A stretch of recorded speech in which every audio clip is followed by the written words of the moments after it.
Thank you all. That is going to be a very tough act to follow, Ambassador. So, everybody just kind of bear with me. So, like Ava said, I've been with state police since 2016. I worked the road in Loudoun County for 6.5 years, and then I promoted to special agent in October. So, I just want to talk to you all a little bit about what we're doing as a new unit. What we're trying to push out to our road troopers, and how we're trying to kind of attack this issue that has been present for some time, but is now just coming, excuse me, full force. So in 2018, I attended a 2-day, 16-hour course at our training academy, the Interdiction for Protection of Children, IPC. And it was a course that was designed by Texas Department of Public Safety that was geared strictly toward road patrol. It taught us all of the indicators to look for to identify victims and offenders, victims of abduction, victims of human trafficking, but also those that would be in possession of child sexual abuse material, or CSAM. And so I took that back to my area, back to Loudoun, and I started applying it to my routine traffic stops. Sometimes I would see the visual indicators on a vehicle, and I would wait for the traffic violation so I could then stop the car. Sometimes I would see it when I would pull somebody over for reckless driving by speed.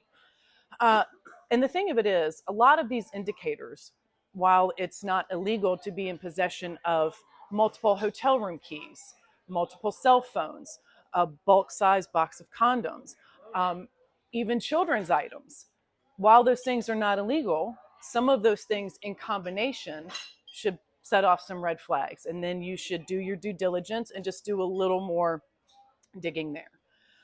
So as you all know, state police now has a brand new human trafficking unit. We are part of the Special Investigations and Programs Division of the state, or of the agency.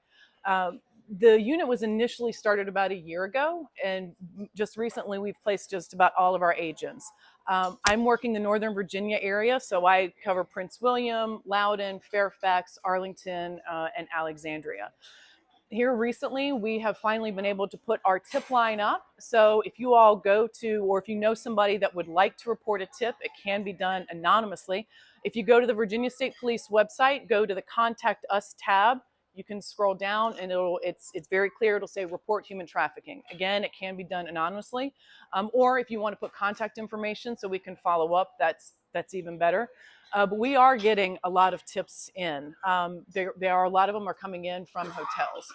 And that's the one thing that I did want to touch on, is that on its face, commercial sex trafficking looks like prostitution.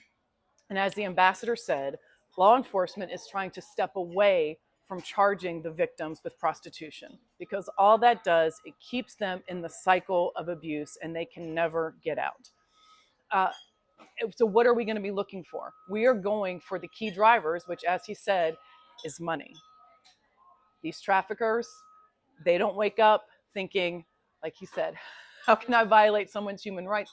They want to wake up and they want to make money.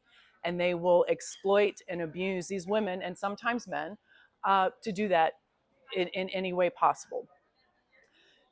So that brings us to, what do we do when we recover these victims? If you all want to get with me later, I can absolutely let you all know some of the services that we have, or that are around the state. One of the biggest ones, Trauma and Hope.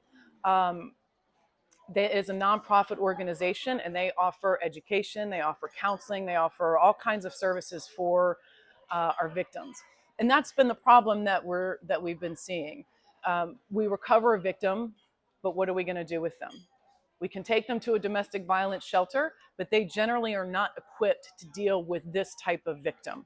Not that one is more important than the other, but they are just very, very different.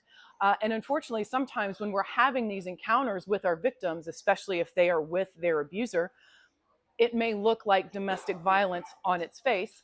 And we just say, why don't you guys just separate? You go here for the night, you go here for the night, and then everything's fine.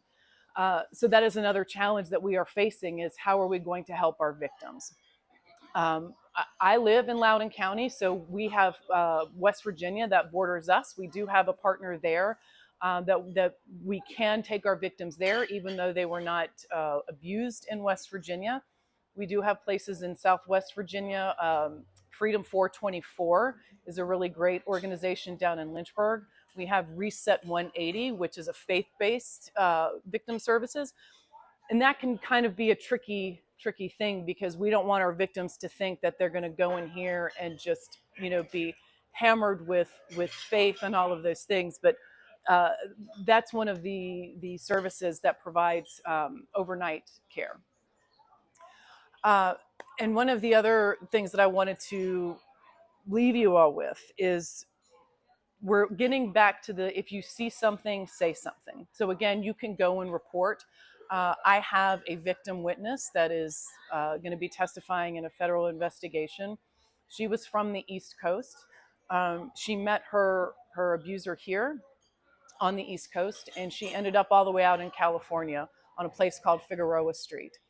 If you're not familiar with that, it is one of the worst places in the country to be. He would have her out there 16 hours a day, not eating, not sleeping, and he would make her go to the gym and work out. She was in the ladies' room on the phone with her grandmother, telling her everything that happened. She finally came clean. And there was a woman in the bathroom that when she walked out of the stall said, "You're coming with me." Took her to a safe house, and within 24 hours, she was on a one-way flight back to the East Coast. It can be a scary and daunting thing to report, because you don't know what's going to come of that. Your safety is just as important as anybody else's. But that story of this young woman is the one that I always like to talk about, because this woman that hurt her didn't think about herself. She didn't think about anything but helping this young woman. And the one thing that my survivor talks about are all of the encounters that she had with law enforcement. How many times they were right there, and all she had to do was say something. But she didn't think that she would be believed. Because when we see these young women or men, we sometimes have the assumption that if they wanted to leave, then they could. So when we see those indicators on the road where they don't have their IDs, where their abuser has their ID, he has their phone, he has their money, that should be a huge red flag that they have no control over where they're going, who they're talking to, what they're allowed to buy, or anything like that. But again, what would we do with them once we have them?